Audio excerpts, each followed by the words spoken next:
আস্থার সংকটটা কাটানোর চেষ্টা থাকবে উভয় পক্ষ থেকে। না চুক্তি বলছেন নাই, একেবারেই নাই এটা বলা যাবে না, কারণ এটা বক্তৃতা আস্থার সংকট হয় রে ভাই।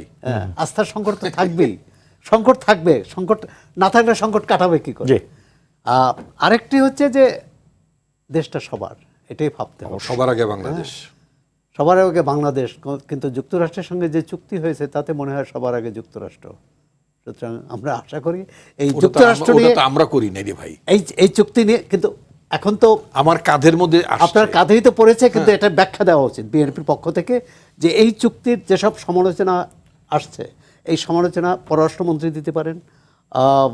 পররাষ্ট্রমন্ত্রী দুটো জায়গায় কমন, উনি ওই সরকারের সময়ও ছিলেন, এখানেও ছিলেন, উনি ব্যাখ্যাটা দায় এড়াতে পারেন না পুরোপুরি। এই ব্যাপারে জনগণের একটা ছোট্ট উক্তিটা দিয়ে দিই।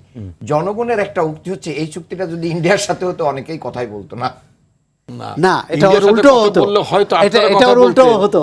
কিন্তু দেখেন যুক্তরাষ্ট্রের সাথে চুক্তি হলো, এটা তো আমরা করি নাই, কিন্তু আপনার যদি সংসদে কিন্তু সরকারি দল বিরোধী দল কেউ না, কিন্তু এখানে তো এখানে তো বর্তমান পররাষ্ট্রমন্ত্রী এবং সাবেক প্রধান উপদেষ্টা, নিরাপত্তা উপদেষ্টা, তিনি বলেছেন যে এই চুক্তি করার সময় প্রধান দল বিএনপি এবং জামাত ইসলামীকেও জানানো হয়েছে।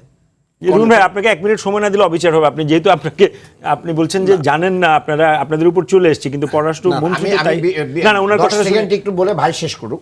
সেটা হচ্ছে আমার কাছে যে জিনিসটা আরো ভালো লেগেছে, এই যে বিভিন্ন সময় অনলাইনে যে চরিত্র হননের বিষয়গুলো থাকে না, এটা নিয়ে আমিরে জামাত কিন্তু প্রধানমন্ত্রীর মেয়েকে নিজের মেয়ে হিসেবে সাব্যস্ত করে বাংলাদেশের সংসদীয় ইতিহাসে এরকম জায়গা আমি আজকে আসার আগে দেখছিলাম শেখ হাসিনা কি পরিমাণ খালেদা জিয়া বিরোধী দলীয় নেতৃবর্গের উপরে যে খারাপ কথা বলে, এই জায়গায় তিনি বিচার দাবি করেছেন।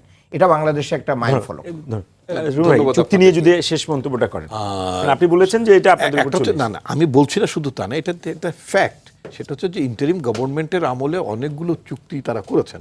আমি কিন্তু সেই সময়টিতে আমি টকশোগুলোতে বলতাম, আমার তো মানে স্পেসই ছিল টকশোতে, আমার তো আর অন্য জায়গায় স্পেস তখনও ছিল না, এখনো নাই।